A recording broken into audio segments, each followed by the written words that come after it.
Let's hello you absolute lovelies. Let's talk all about Predator Badlands and whether or not it is the greatest Predator film of all time. This is going to be a non-spoiler review. I'm going to be very careful to avoid spoilers because the trailers have actually done a pretty good job keeping a lot of this close to the vest, and I actually stopped watching the trailers until after I'd seen the film and then rewatched them and put some things together, but I want you to have as much freedom to go into this as blind as possible as you can. Going to be doing a spoiler review this weekend though, so after you've seen the film, check out that spoiler review because I have a lot to say about this film.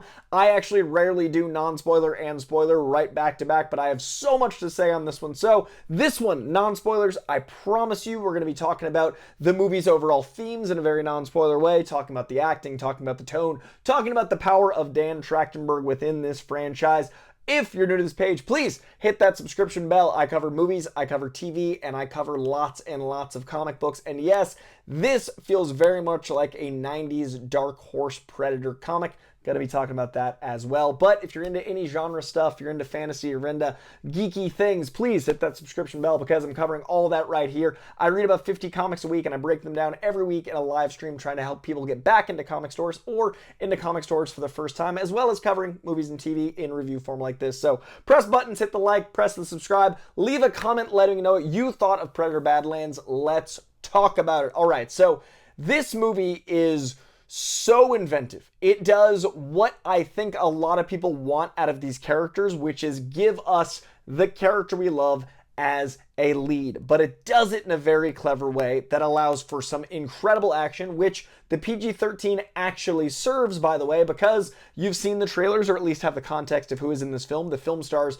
a Predator and Elle Fanning. Elle Fanning is a synth in the film. That means there is the ability to make a PG-13 film because the blood is either green or white, and the MPAA is very specific about the way red blood makes it R. This movie is very violent, very intense, and very Predator. It is also shot in such a way that you're with the Predator. The Predator is your lead, and you're in this environment that is very man versus nature. What I really love about this film is when you've got something like the Predator, how do you make their stakes? How do you make their elevation and escalation through the film? You have an incredible story that I'm going to get to in my spoiler review, but you do it in a way that also builds and has a climax. But if you're with this unbeatable killing machine, as we've known the Predator to be, what do you do with stakes and how do you make that count? Now, the first act is what I'm going to try to stick to in this review to keep it spoiler free, is so inventive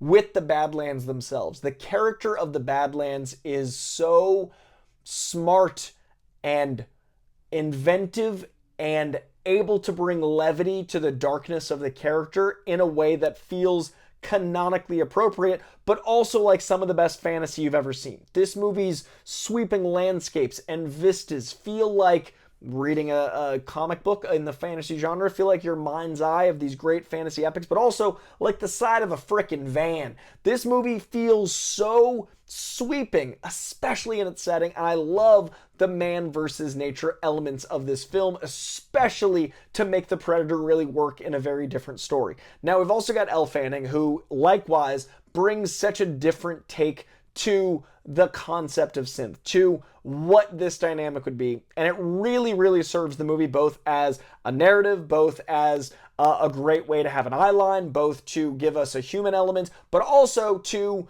allow moments of levity that will not feel tonally inappropriate to having a frickin' Predator as the lead. So a lot of that absolutely works, and the directing is top-notch. When you talk about a man versus nature story, it's got to be inventive. It's got to be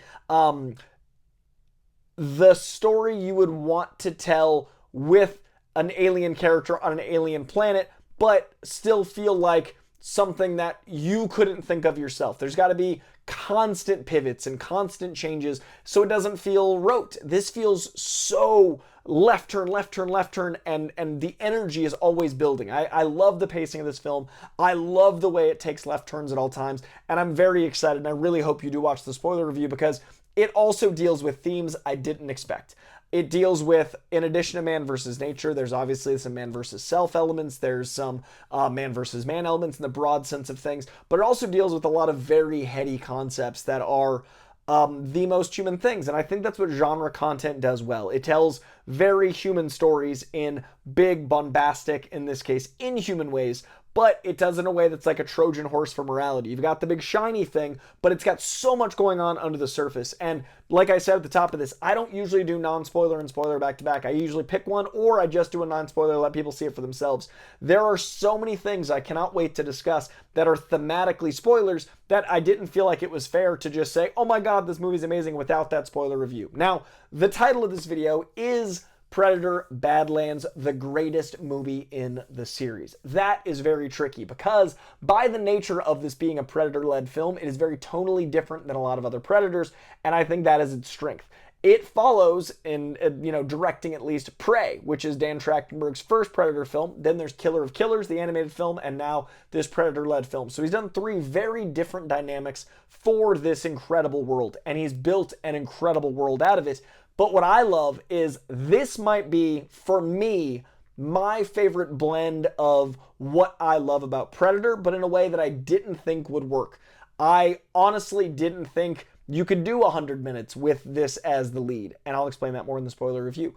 But I also was worried that it would feel contrived and repetitive, and he's a predator, he's killing stuff. This does not go down that path. So I think the first Predator is forever going to be special to me because I grew up on it. I watched that movie when I was like 3, and I watched it constantly from that point on, and I think it is one of the great 80s action movies. I think it is so quotable, and it's so memorable, and it has so much to be enchanted by, and it's such a beautiful piece of its time, and it gave us so much. So the first Predator, for the longest time, was my favorite in the genre of alien Predator, like the whole space of sci-fi, operas, but in a fun way, not in a heady intellectual way.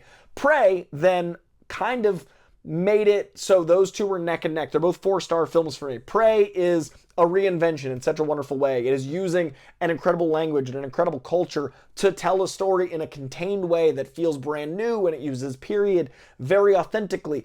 As much as Prey uses period, this uses setting, time and place with this planet, and I think that elevates it just slightly, maybe even above Prey. So I think for me, it goes Predator 1, Predator Badlands, Prey, but they're all 4-star films. They're all amongst the best in the entire genre. These movies are absolutely sensational. Elle Predator 2 as well. But these movies are so special. I think, honestly, they're all three in a special place depending on the mood I want. If I want to watch a period piece, man, I'm watching Prey. If I want to watch something that's 80s-tastic and awesome, I'm going to watch Predator 1. But I think the one that might be the most rewatchable because of tone, because of themes that I'm going to talk about in the spoiler, because of its inventiveness, because of the beauty of the cinematography, because of the rewatchability built into this, because of so many things that make this a modern-day Predator movie. It is such a 2025 take on what makes Predator work, but in such a crazy, surprising way. I think this one I might rewatch more than Predator 1 or Prey because of all those things. So I think overall Predator 1's my favorite, but I think this might be more rewatchable. I need to give it some time. I need to judge it against the other ones more. And I had recency bias. I watched it like an hour ago. I want to make sure that's all true. But I had such an incredible time with this film. It also is such good world building in much the way that, watching The Boys into Gen V Season 1, you're like, man, what an inventive way for, instead of, being, outside of the soups and humanity being looked down upon, these college soups looking up at the 7, and it just built a world out, right? This does a lot of incredible world building for the world of Predator, for this sci-fi epic, and I think that is one of the strengths of what Dan Trachtenberg does. There is so much in the Yautja culture, and there's so much mythology, and this very much feels like it's a love letter to that, while also being its own story, while also feeling very much like a Dark Horse 90s Predator comic, which is the highest praise I can give. It is so right, and I love it very much. So I hope you go see it. I was really impressed top to bottom. I really think I cannot wait to do my spoiler review. That's going to be it for this non-spoiler review. Tune into my spoiler review. It is dropping on Friday, probably late morning, early afternoon. I'm seeing The Running Man Thursday, so I'm going to drop a Running Man review as well, which means that we're going to live the 80s together. The 80s are back. especially Friday on this channel, doing all sorts of 80s movie remake continuation reviews. But I cannot wait to talk spoilers with you. So please tune into that spoiler review. Please see the movie first, though. I hope this video is to get you to hopefully try this movie out because it is something very special. But the marketing didn't give too much away. I didn't want to give too much away. So go watch the movie, then tune into my spoiler review so I can talk all those themes and dynamics and how important I think this movie is to a very important community. So going to be talking about all that and the man versus nature stuff, going deeper into that, and all of the insane things this movie tackles with spoilers in that video. So if you haven't already, please hit that subscription bell. I cover movies, TV, comics. You heard me at the beginning. I want you here for that spoiler review. Also, please leave a comment. Let me know, non-spoiler in this video, what you thought of Predator Badlands if you've seen it, or if anything that I said in this video sold you on it, because I want to know in the comments your experience. So tune in for more Running Man and Predator on Friday, and I'll see you then, you lovelies. I appreciate you. Bye.